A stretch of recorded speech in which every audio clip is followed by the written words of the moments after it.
Assalamualaikum warahmatullahi wabarakatuh. Saudaraku kaum muslimin dan muslimat, saudara sebangsa setanah air dimanapun Anda ada dan berada. Saat ini adalah pagi hari ba'da sholat subuh. Jadi kita hendak menyampaikan kajian terakhir daripada rukun sembahyang 13, yaitu tertib. Jadi saudaraku, tertib itu artinya mendahulukan yang dahulu, mengemudiankan yang kemudian. Itulah tertib. Dalam bahasa lainnya, menempatkan segala sesuatu pada tempatnya, pada posisinya, pada ruang dan waktunya. Nah, itu. Baik, kita akan masuk kepada paham daripada tertib. Jadi tertib itu adalah mendahulukan yang dahulu, mengemudiankan yang kemudian, yang ianya ada pada tubuh kita. Nah, itu. Karena kaji ini kan kaji diri nih. Kaji tubuh yang sebatang, tidak kemana-mana dan tidak pula keluar dianya. Nah, itu. Jadi sebagai hamba Allah yang hidup, tentu kita bersuara, berkata dan bergerak, berkarya gitu. Nah, semua itu fakta, semua itu nyata, semua itu jelas. Tetapi ingat, segala sesuatu yang fakta, segala sesuatu yang ada dan jelas tadi itu tidak akan sempurna, tidak akan mencapai kebaikan dan kebenaran jika dia tidak tertib. Artinya, mulailah daripada yang dahulu pada diri kita, baru ikutkan atau diikuti dengan yang kemudian pada diri kita. Pertanyaannya, mana dianya yang dahulu pada diri kita? Ingat ya, ini kita kajian hakikat nih. Nah, yang dulu pada diri kita itu adalah ruh, saudaraku. Ya, langit dan bumi beserta isinya, bahkan tubuh ini belum ada, dia sudah ada. Nah, itulah yang terdahulu pada diri kita.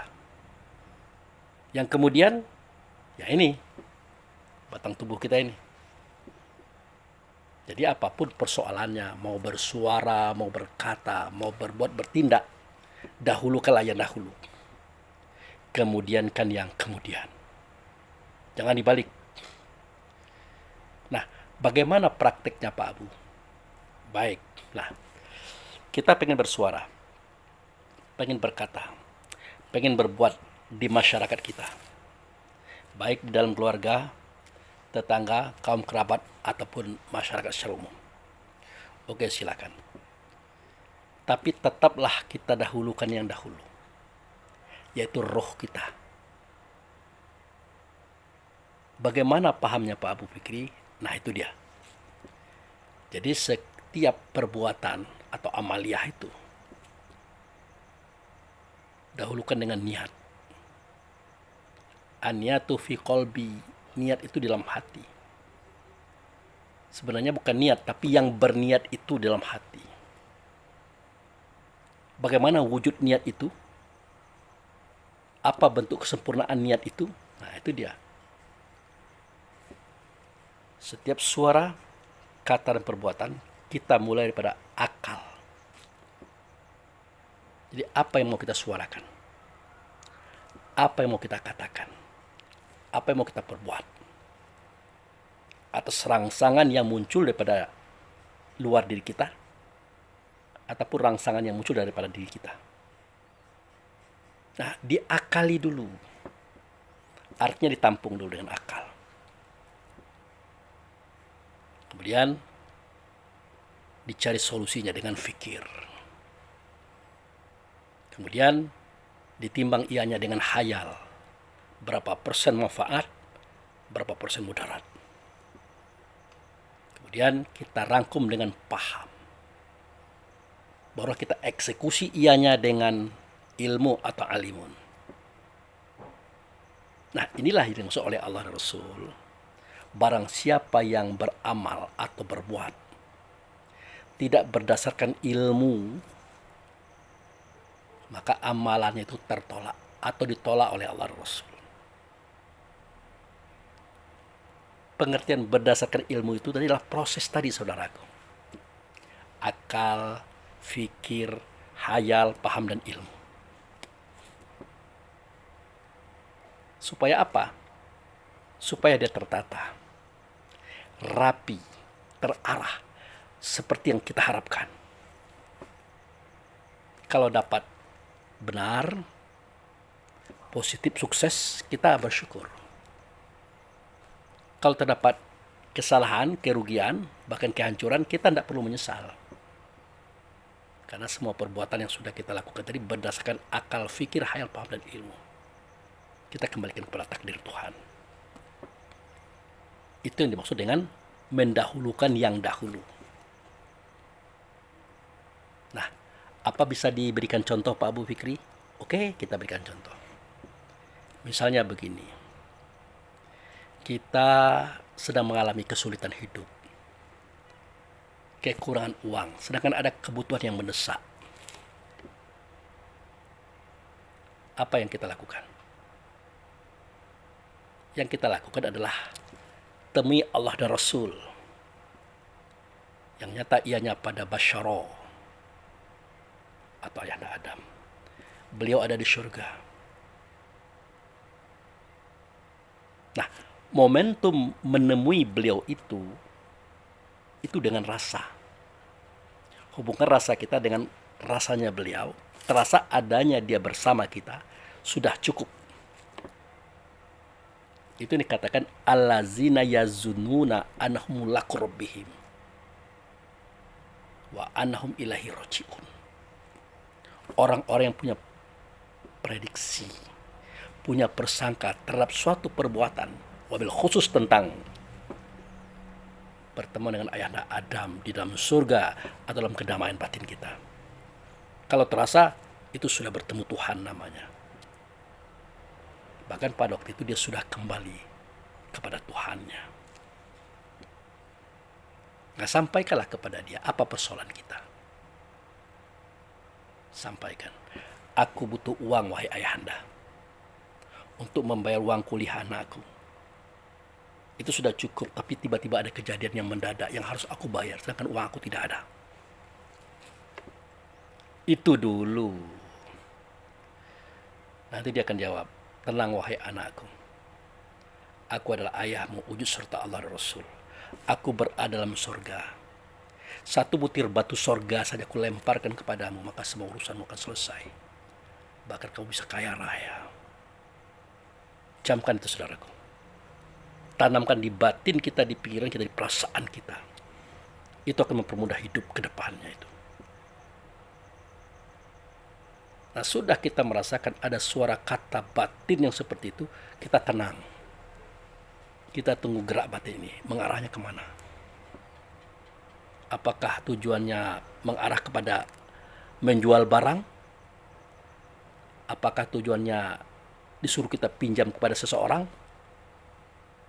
Semua itu akan dipilihkan oleh Allah dan Rasul melalui ayahanda Adam dengan tepat dan akurat.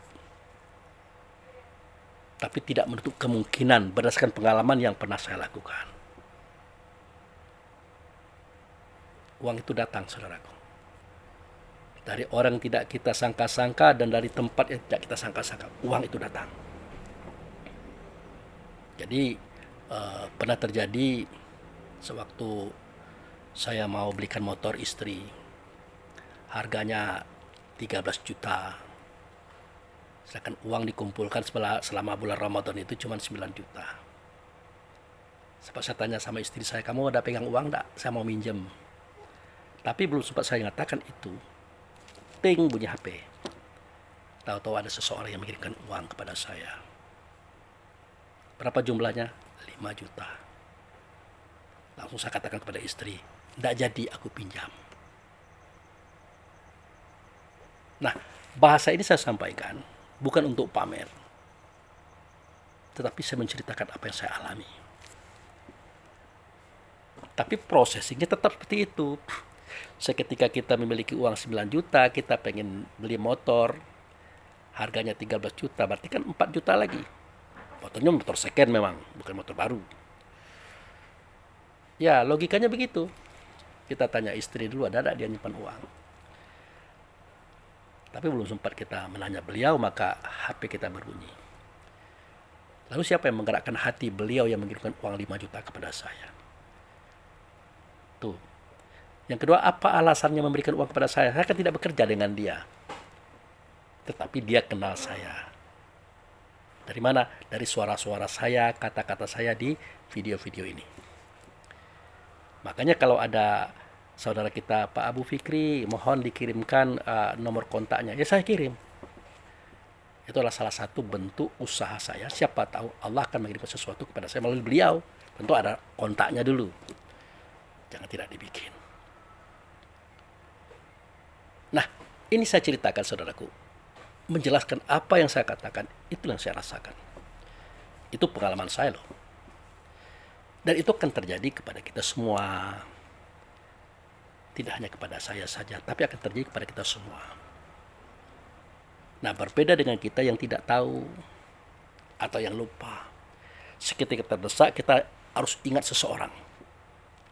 Wah, aku harus pinjam uang kepada dia. Nah, itu sudah satu poin yang sudah kita langkah.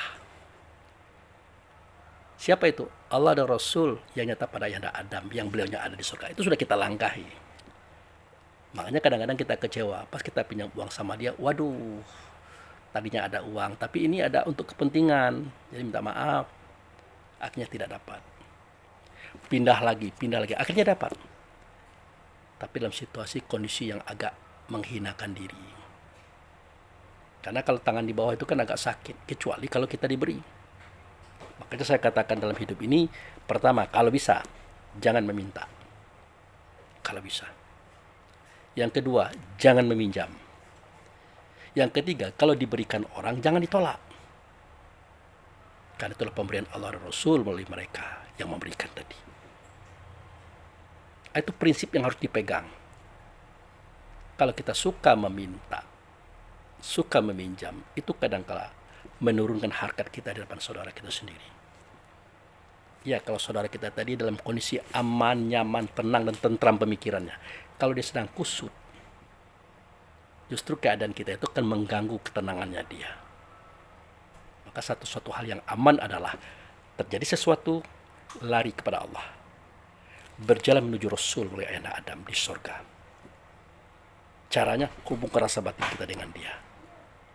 Dalam bahasa lain itulah sholat. Kita sholat itu sudah di sorga, saudaraku. Di bawahnya mengalir 4 sungai. Nah, itu kan wujud benda, wujud alam. Sejatinya sorga itu adalah kebahagiaan batin kita.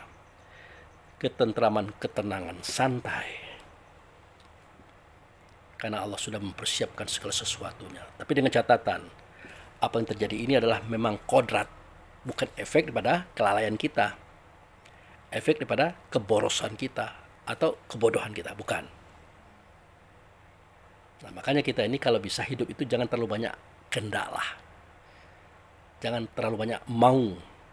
Apalagi dapat tawaran ini ambil, dapat tawaran itu ambil, itu tidak boleh. Kita ukur dengan kebutuhan. Apalagi kalau kita adalah golongan menengah ke bawah, itu hati-hati saudara. Jangan dibiasakan itu.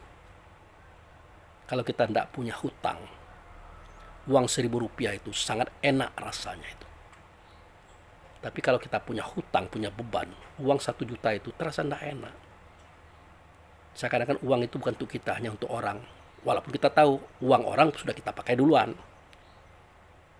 Maka usahakanlah hidup. Tidak meminta. Tidak meminjam. Tapi kalau ada orang beri, ambil.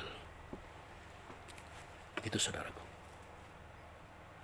Nah, itulah cara kita mendahulukan yang dahulu. Ruh dulu beraksi. Action. Aksi pertama, temui Allah dan Rasulnya kepada Ayahanda Adam di dalam surga. Caranya, sholat. Hubungkan rasa batin kita kepada Ayahanda Adam, yang ianya adalah wujud serta Allah Rasul. Di dalam surga. Artinya di dalam kedamaian hati kita. Di dalam kebahagiaan kita. Jangan takut. Jangan cemas. Jangan khawatir terhadap persoalan-persoalan. Apapun bentuknya itu. Hadapi dengan tenang. Makanya semua persoalan itu dimulai pada kebutuhan. Terutama yang mendesak. Jangan karena Ada tawaran diambil. Ada tawaran diambil. Nah, itu tidak tepat. Kita akan menemukan sesuatu yang tidak cocok dengan kaji nantinya. Kita katakan kalau kaji ini tidak manjur, tidak pasti tidak tepat. Padahal kita yang salah. Kita yang keliru. Kita yang tidak sesuai menempatkan posisi itu. Udah jelas kompor masih ada. Ditawarkan kompor kita ambil pula. Apalagi kita merasa kita bisa membayarnya. Pendapatan kita lumayan. Ingat, pendapatan kita hari ini belum tentu sama dengan pendapatan besok atau lusa. Hari ini kita sedang jaya, besok mungkin kita tidak jaya lagi. Banyak hal, banyak contoh, saudaraku. Hati-hati. Tetaplah hidup dalam kesederhanaan, keprihatinan, dan selalu bergantung pada Allah dan Rasul. Itu pengertian tertib, mendahulukan yang dahulu. Itu adalah bentuk pekerjaan. Nah, kalau dalam bentuk ngomong bagaimana Pak Abu Fikri? Ya itu tadi. Kita diam dulu, kita tenang dulu, kita hubungi Allah dan Rasul. Kira-kira kita ngomong apa? Kalau orang bertanya, jawabnya apa? Nanti akan disampaikan oleh Allah dan Rasul. Kecuali kalau kapasitas kita sudah menengah ke atas, kita sudah jadi corong Allah dan Rasul, maka suara kata itu tidak perlu ditata lagi. Dia akan bersuara sendiri, berkata sendiri. Nah, itu beda kapasitasnya, saudaraku. Kalau bisa kita sampai kepada kapasitas itu. Bersuara tidak perlu disuarakan, berkata tidak perlu dikatakan. Diam saja, nanti akan bersuara sendiri. Berkata sendiri, akan tertata sendiri seperti yang dikehendaki oleh Allah dan Rasulnya. Makanya kita perlu menghubungkan rasa kita kepada Allah Rasul seketika kita belum ngomong. Contoh, bikin video ini. Itu. Jujur saya katakan, kalau saya bikin video itu lancar bersuara, lancar berkata. Tapi dalam kehidupan sehari-hari tidak. Kadang-kadang patah-patah juga, kadang-kadang selip juga. Untungnya kita ini kalau mau ngomong kita diam. Santai. Ada yang perlu dijawab, ada yang tidak. Ada yang disenyumkan saja. Makanya seakan-akan kita rapi. Nah, itu. Itulah kira-kira saudaraku. Jadi dahulukanlah yang dahulu. Kemudian kan yang kemudian. Apa itu yang kemudian? Tubuh, badan, jasad. Ya, tubuh, badan, jasad. Suara, kata, gerak daripada ruh itu nyata pada tubuh, nyata pada badan, nyata pada jasad. Nah, kalau badan duluan bersuara, badan dulu berkata, badan dulu bergerak, ya sering menemukan kekeliruan kita. Karena ruh kita akhirkan, ruh kita kemudiankan, belum sempat berpikir, belum sempat menimbang, kita sudah ngomong. Itu makanya banyak salah. Itu. Nah, semua perbuatan ini, semua praktik ini diajarkan oleh Allah melalui sholat itu. Melalui sholat itu. Seketika terdengar azan, dengarlah dengan batin kita. Seketika melangkah ke kamar mandi, melangkahlah dengan batin kita. Seketika berudu, berulah dengan batin kita atau kesadaran kita. Makanya dilarang ngomong waktu berwudu itu, agar kesadaran itu bertahan. Seketika kita memasang baju, menata sarung, berjalan ke masjid, berjalanlah menuju Allah Rasul dengan batin kita. Seketika kita tegak berdiri di atas sejadah, tidak mengangkat takbir, maka angkatlah dengan batin kita. Makanya suara kita, kata kita, gerak kita penuh dengan kesadaran, kesabaran. Makanya enak kita berada dengan Allah dan Rasul. Terarah kita. Kenapa? Karena dengan tertib. Nah, di kita kan tidak begitu. Banyaklah tubuh yang duluan, badan duluan, jasad yang duluan. Maka banyak keliru. Nah, di dalam sholat itulah Allah mendidik kita semuanya. Mulai pada niat. Nah, siapa yang berniat? Ya, kita sendiri. Dia melakukan itu dengan kesadarannya. Itulah niat. Tegak berdiri betul. Tegaklah dia. Dia mana? Dia tubuh. Diri itu berdiri di tempat dia berdiri. Di pendirian selamat. Di mana itu? Di surga. Di bawahnya ada 4 sungai.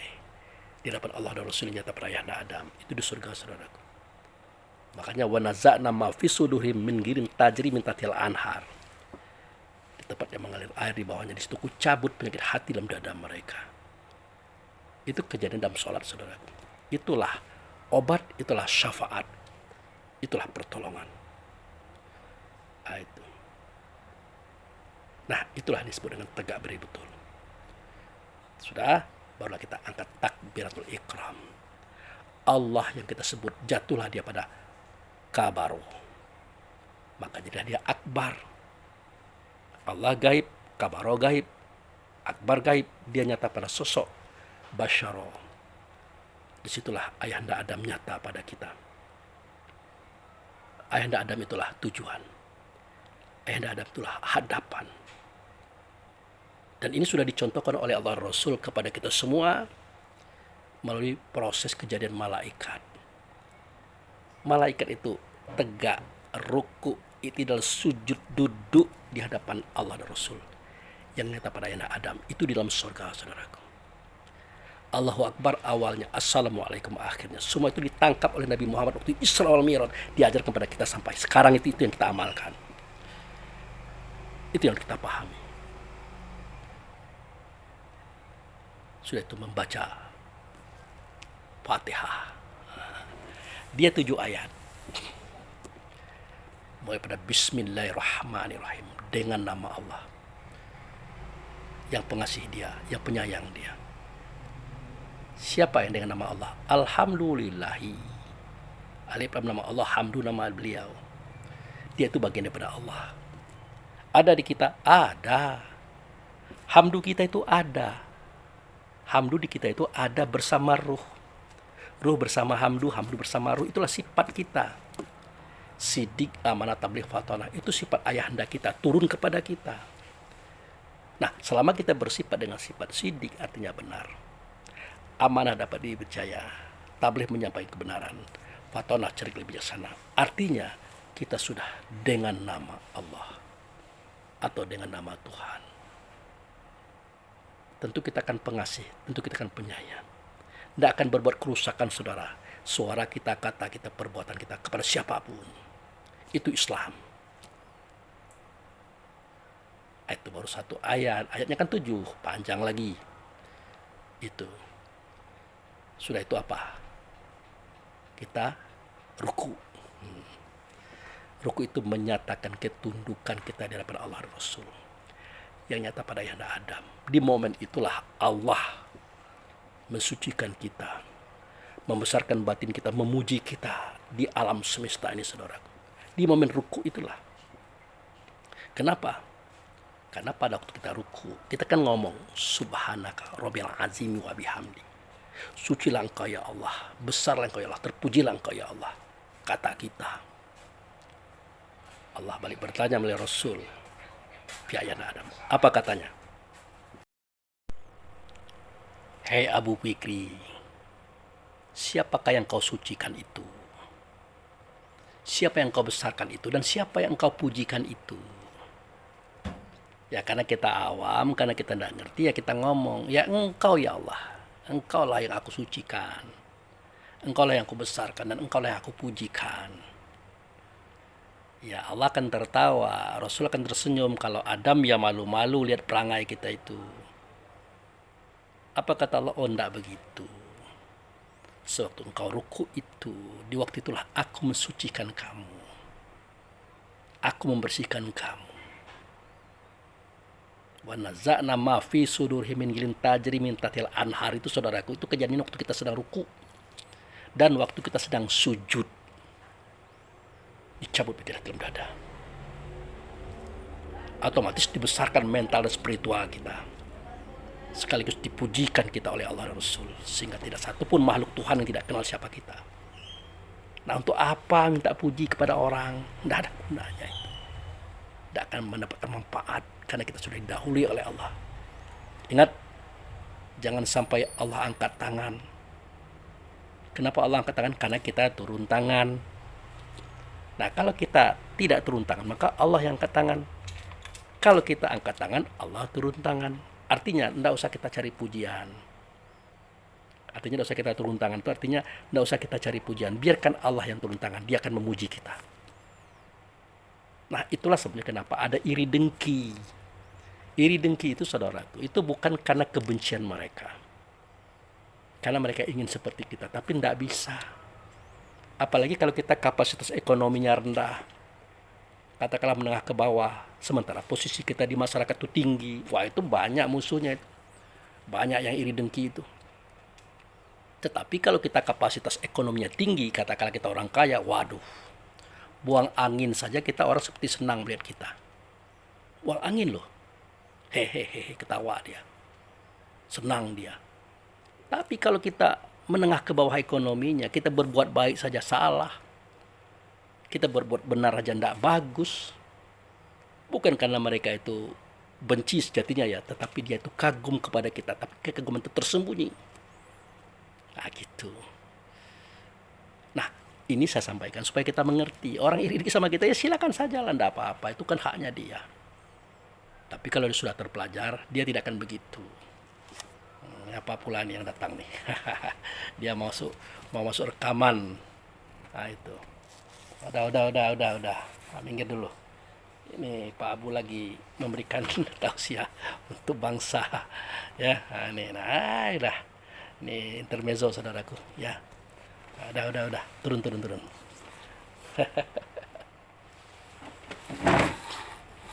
Nah itu. Jadi ya kucing itu datang aja itu karena kehendak Allah dan Rasul, biar ada warna-warni kisah, tidak apa-apa. Itu saudaraku. Jadi seketika kita ruku, waktu itulah Allah membesarkan kita, membersihkan kita dan memuji kita. Sehingga tak satu pun makhluk dalam semesta ini yang tidak kenal siapa kita. Gitu. Setelah kita ruku, kita i'tidal. I'tidal artinya berdiri setelah kita ruku. Jadi ada 3 berdiri ya. Berdiri sebelum mati. Nah, itu saat kita mau memasang niat. Berdiri setelah mati. Mati apa? Mati kehendak hawa nafsu. Yang ketiga, berdiri i'tidal. Waktu itu kita menyatakan Sami Allahu liman hamidah. Mendengar Allah bagi yang memujinya. Bagaimana kita memuji Allah? Allah tidak berbentuk, tidak berupa, tidak bersuara. Artinya mendengar Allah kata-kata orang yang menjaga harga dirinya. Karena diri itu datang daripada Allah, dia jaga harga dirinya sehingga dia itu terpuji di hadapan orang banyak. Hanya orang itu yang didengarkan oleh Allah kata-katanya, saudaraku. Hati-hati. Bukan karena kita kaya, pangkat kita tinggi, enggak. Hati kita itu baik, benar, jujur, ikhlas, sehingga memuji orang kepada kita. Hanya orang itu yang akan didengarkan oleh Allah suara katanya. Itu yang disebut dengan Sami Allahu liman hamidah. Mendengar Allah terhadap orang yang memujinya dia. Orang yang memuji Allah itu didengar Allah. Kata-kata kita didengar oleh Allah. Bagaimana cara memuji Allah? Allah tidak berbentuk, tidak berupa. Ajadikalah yang datang daripada Allah itu terpuji, tersanjung dan disanjung oleh orang karena sikap yang baik, karena sifat sidik amla karifat amahnya itu, saudara. Kemudian kita sujud sambil berkata Subhana rabbil a'la wa bihamdi, Subhana rabbil a'la wa bihamdi, Subhana rabbil a'la wa bihamdi. Sucilah engkau ya Allah. Ya, Subhana itu sucilah engkau. Tinggilah engkau. Bisa kita meninggikan Allah, kita pendek, kita kerdil kayak ini. Enggak lah. Kita itu yang ditinggikan oleh Allah. Kita disampaikan oleh Allah kepada Rasul. Supaya tidak ada dalam surga, dalam batin dan rasa kita, dalam kebahagiaan kita. Itu. Kemudian kita duduk di antara 2 sujud. Apa yang kita ucapkan? Rabbirfirli, Tuhanku ampunkan dosa-dosaku. Warhamni, kasihani aku. Wajiburni, cukupi aku. Dan semuanya seterusnya. Ada 8 permintaan. Semua itu adalah pintu sorga. Semua itu pasti dikabulkan oleh Allah. Dengan catatan kita konsisten. Kalau kita minta ampun berarti kita berdosa. Jangan sok-sok suci. Merasa paling benar, paling bersih. Dalam bentuk apa? Suka menyalahkan orang. Menjelek-jelekkan orang. Jangan. Karena kita Rabbirfirli loh.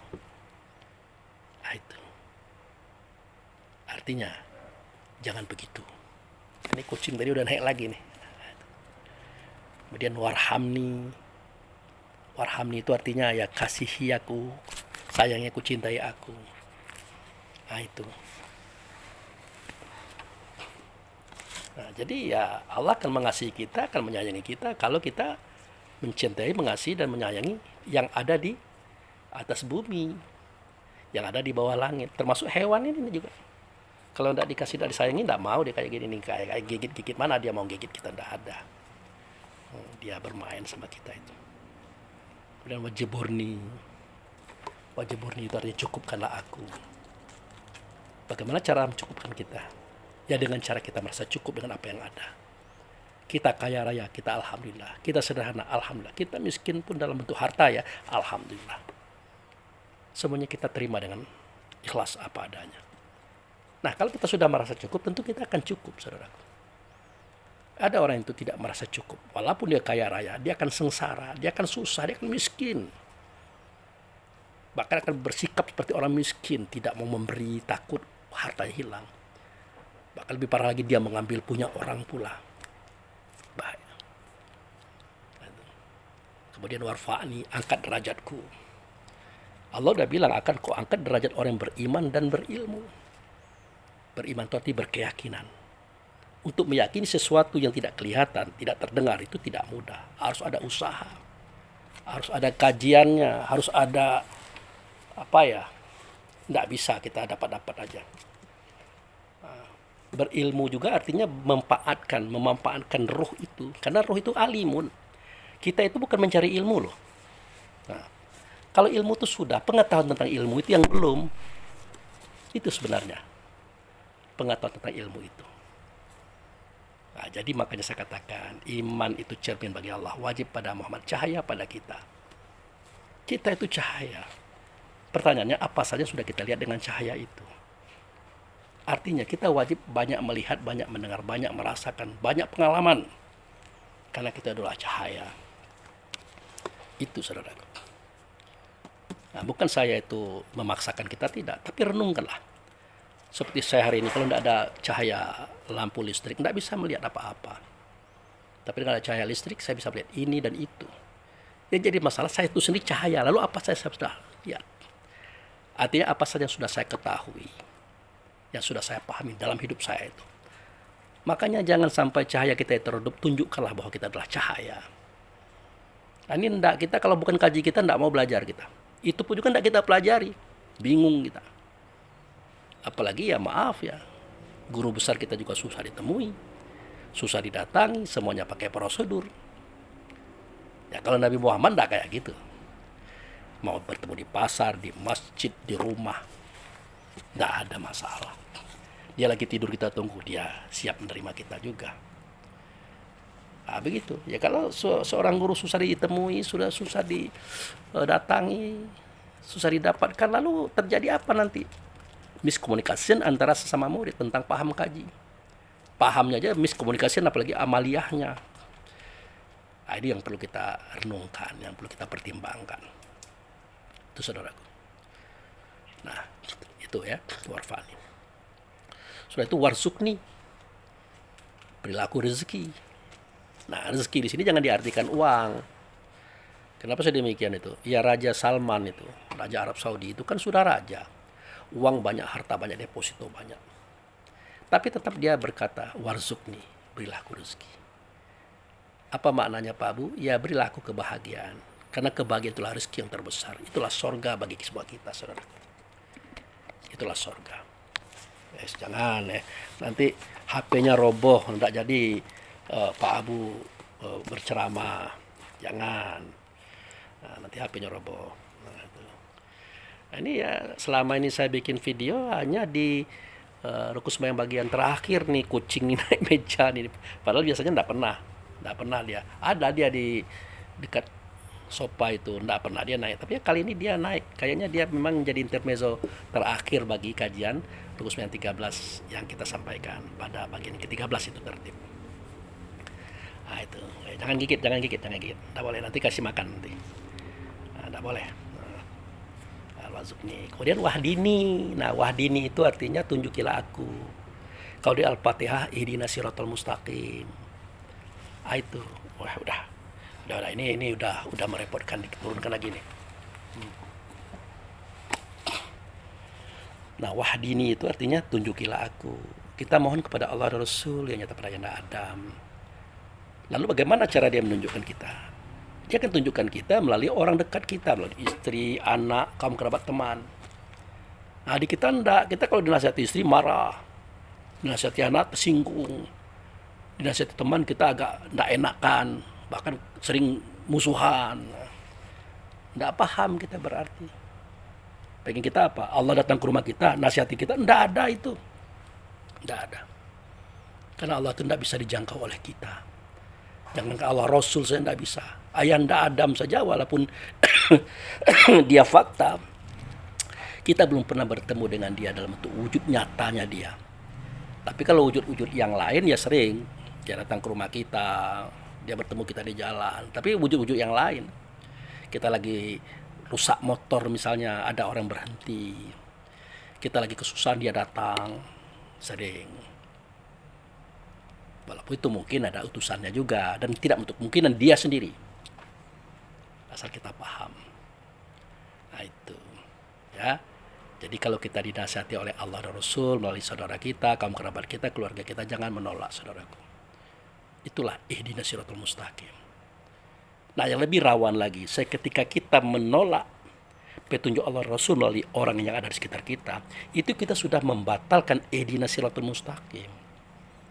Sudah membatalkan. Al-Fatihah itu 7 ayat saudaraku, bukan 6. Kalau 6 berarti tidak sempurna Al-Fatihahnya. Kalau Al-Fatihah tidak sempurna berarti tidak sempurna sholatnya. Kalau sholatnya tidak sempurna berarti tidak sempurna agamanya. Makanya perangai kita ini macam-macam. Nah itu baru satu kasus tentang ihdinas siratal mustaqim, belum lagi yang lainnya. Banyak saudaraku. Jadi beragama ini jangan tanggung-tanggung. Benar-benar kita pelajari. Dimanapun kita duduk, dimanapun kita berada, kita ingat Allah Rasul yang nyata pada Adam. Dan kajian-kajian disampaikannya kepada kita. Harus begitu. Kajian itu jangan jadi cerita-cerita lah di warung kopi, di tempat kita duduk. Ya kalau cerita-cerita kan enak semua. Tapi jadikanlah bahan pikiran, bahan renungan, bahan kajian. Baru kita mencoba untuk mengamalkannya itu. Allah juga kan tidak main-main. Dia datangkan orang untuk menguji kapasitas kita tentang apa kita pahami. Kadang-kadang menyenangkan, kadang-kadang menjengkelkan, kadang-kadang menyakitkan. Disitulah kita diuji oleh Allah. Diasah kapasitas ilmu kita. Dan kita harus sadar, kalau tidak itu tersinggung kita. Kalau tidak seperti itu kita akan gugur kita. Makanya kita harus sadar. Dapat yang enak bersyukur. Dapat yang tidak enak ya kita bersyukur juga. Santai, paham kita. Nah, itu dia. Wah ini ya. Dan wa'afini. Afini itu afiah. Sehat. Ya jagalah makanan, jaga minuman, jaga istirahat, ya jaga pikiran, jaga perasaan. Jangan bikin persoalan lah. Yang tidak penting-penting tidak usah kita urus. Yang tidak urusan kita tidak usah kita kerjakan. Biarkanlah dia berjalan dengan kodratnya sendiri, dengan Tuhannya sendiri. Ini kadang-kadang kan kita orang yang punya masalah, orang yang punya keburukan, nah kita sibuk menggunjingkan dia. Kita sibuk menceritakan dia, membahas tentang dia. Padahal kita tahu dengan adanya kita berdiskusi tentang keburukan seseorang, tidak akan merubah perangai dia itu. Tidak akan, saudaraku. Bahkan emosi kita naik, darah tinggi kita naik, gula kita naik, kolesterol kita naik. Apalagi kita penyakitan, tambah sakit kita itu. Yang lebih tidak enak lagi, pahala kita, uang akhirat kita kasihkan sama dia. Dosanya disembahkan kepada kita. Itu makanya seketika seseorang itu hendak mati, ya, malaikat Israel itu memperlihatkan kisah film kita. Wah, senyum-senyum kita. Ada istana, ada rumah, ada kendaraan, ada dayang-dayang macam-macam. Tiba-tiba berganti dengan neraka. Israel, mana rumahku tadi, mana istanaku tadi, mana kendaraanku tadi. Oh, itu sudah kamu kasihkan dengan si A, si B, si C. Loh, kok bisa begitu? Ya, waktu kamu menggunjing dia, menggibah dia, mengumpat dia. Waktu itulah engkau mentransfer semua kebaikanmu kepada dia. Dan dia pun mentransfer dosa-dosanya kepada kamu. Inilah neraka untuk kamu. Makanya kita berkata, Rabbana absorna wasami'na farji'na na'mal solihan. Ina mukinun. Tuhanku, aku sudah melihat, sudah mendengar, sudah sadar betul lah. Kembalikan aku ke dunia. Untuk apa? Untuk berbuat kebaikan lagi. Aku menyesal. Tidak ada gunanya juga. Ingat, dunia ini bukan dunia besar ini maksudnya, tapi tubuh badan jasad. Mengapa timbul dunia? Karena anasir tanah telah menjadi daging, kulit, bulu, aroma pada kita. Dia minta masuk ke tubuh lagi. Ya kalau dunia ini ya orang mati, orang hidup, rohnya sama di atas dalam dunia ini, di bawah langit, di atas bumi. Makanya kita kan pernah bermimpi itu bertemu orang mati. Orang mati kan badannya, rohnya kan pernah ketemu dengan kita. Mungkin di mall, mungkin di kebun, mungkin di mana aja. Itu di bawah langit, di atas bumi. Itu jelas. Masih di dunia besar mereka itu. Tapi dunia di sini maksudnya adalah tubuh badan jasadnya. Supaya apa? Supaya mereka berbuat baik. Karena dia sudah yakin. Lalu untuk apa? Kalau sudah pada titik itu tidak guna lagi. Yang ada adalah fazuku azaba bima kuntum ta'malun. Kau rasakan azab karena ulah perangai kamu. Makanya mengaji itu penting, belajar itu penting, biar kita tidak rugi, saudaraku. Ya, itu wafu'ani. Apalagi? Wafu'ani. Apalagi? Kelanjutannya, kita minta maaf. Wa'afini, kita minta maaf. Siapa tahu kita ada khilaf, kita salah. Oke lah. Rabbil firli, ya Tuhanku ampunkan dosaku, itu dosa besar ya. Sudah dimaafkan, tapi bisa jadi kita punya dosa kecil. Salah ngomong, salah laku, menyinggung orang, padahal kita tidak menyinggung. Itu. Itulah yang disebut dengan 8 pintu surga di dunia yang harus kita dapatkan. Caranya, Rabbil firli warhamni wajiburni wa'fu'ani. Warfa'ni warzuqni wahdini wa'afini wa'fu'ani. Minta maaf kita, wa'fu'ani itu minta maaf kita. Itulah situasi kondisi kita di dalam posisi duduk di antara dua sujud. Nanti duduk tahiyat. Yang dimaksud duduk tahiyat di sini adalah tahiyat akhir, saudaraku. Di mana kaki kiri itu tidak kelihatan di belakang, tidak kelihatan di depan, tidak kelihatan di kanan dan di kiri. Dia disembunyikan. Karena momentum itulah momentum yang sangat dalam. At-tahiyatul mubarakatus sholawatu thayyibatulillah. At-tahiyat itu penghormatan. Sholawat itu kesejahteraan. Berkah itu kebaikan itu untuk Allah. Waduh. Apa-apaan ini kata Allah? Hendaklah untuk dia ini. Baru kita pindah kepada Nabi. Wujud serta Rasul. Assalamualaikum ya ayuhan Nabi. Itu wujud itu, saudaraku. Itu nyata, itu real itu. Kita nyatakan itu kepada Ayahanda Adam. Ya kata Ayahanda Adam, ndaklah semua untuk kamu. Makanya assalamualaikum wa ala ibadillah sholihin. Keselamatan itu, berkah itu, semuanya itu adalah untuk kami yang sholat.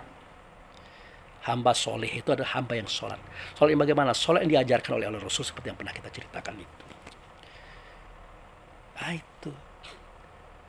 Kemudian kita setelah duduk tahiyat, membaca tahiyat kan, salawat atas Nabi. Ini rangkuman yang saya sampaikan ini. Salawat atas Nabi. Yang di atas Nabi itu adalah Rasul. Rasul ini maksudnya Rasul yang dirasulkan, bukan Rasul-Rasul, beda itu. Kita katakan Allahumma sholli ala Muhammad. Kita ngomong kepada Allah dan Rasul, nyata pada Ayahanda Adam, tapi kita langsung kepada Allah. Kita minta supaya kita selalu berhubungan dengan Ayahanda Adam. Karena Ayahanda Adam lah tempat nyata Allah dan Rasul. Artinya kita selalu sadar bersama dia. Sadar bersama dia. Sadar bersama dia. Waktu duduk, waktu berdiri, waktu berjalan, waktu berbaring, waktu bersuara, berkata, berbuat. Selalu merasa bersama dia. Itu yang maksud dengan Allahumma sholli ala Muhammad. Ya Allah, selalu aku berhubungan dengan dia Muhammad. Dia yang membawa sifat terpuji. Nah, kalau yang lain-lain itu bukan terpuji, tapi puji. Itu. Nah, setelah kita bersolawat, baru kita menyatakan Assalamualaikum kanan. Artinya memberikan kebaikan, kebenaran, kejujuran, keikhlasan kepada golongan kanan. Itulah orang yang baik-baik. Ayah bunda kita, saudara kita, keluarga kita, kaum kerabat kita yang banyak memberikan manfaat kepada kita. Jangan pernah disakiti hati mereka. Kalau tidak mau batal Assalamualaikum kanan. Kalau disakiti hati mereka, Assalamualaikum kanan kita batal. Otomatis sholat kita batal, agama kita batal. Gitu. Benar Assalamualaikum kiri, itu sunnah. Artinya tidak wajib. ketika assalamualaikum kanan kita aman, baru mau assalamualaikum kiri kita buang angin, maka sholat kita tetap sah. Kenapa? Ya karena kita memberikan kebaikan, kebenaran, kejujuran, keikhlasan kepada golongan kiri. Golongan kiri itu adalah orang-orang yang ingkar, yang membangkang, yang bermaksiat, yang bikin kerusakan lah, kata begitu. Nah, kita dikehendaki oleh Allah terbaik dengan mereka itu. Sebagaimana nasihat Allah ya, berbuat baiklah kamu kepada sesama kamu sebagaimana aku berbuat baik kepada kamu. Diajarkan itu. Kalau kita lihat Allah berbuat baik ya bukan hanya kepada orang baik-baik saja, kepada preman pun, kepada bajingan pun Allah berbuat baik, tidak pernah dia membeda-bedakan. Itu saudaraku. Nah, itu kalau dikasih semuanya dikasih, tapi disayang itu khusus bagi mereka yang beriman, beramal soleh, bagi mereka yang bertakwa. Itulah khusus yang disayang, yang dijaga, yang dipelihara, yang diselamatkan oleh Allah dan Rasul dari semua ancaman pemikiran, perasaan, dan kegawaan batin dunia dan akhirat. Sudah itu tertib. Inilah kajian kita hari ini. Dulu kalah yang dahulu, kemudian kalah yang kemudian. Jangan kita balik, saudaraku. Sengsara kita. Gitu. Oke? Nah, demikian sajalah. Semoga bermanfaat. Wabillahi taufiq wal hidayah. Assalamualaikum warahmatullahi wabarakatuh.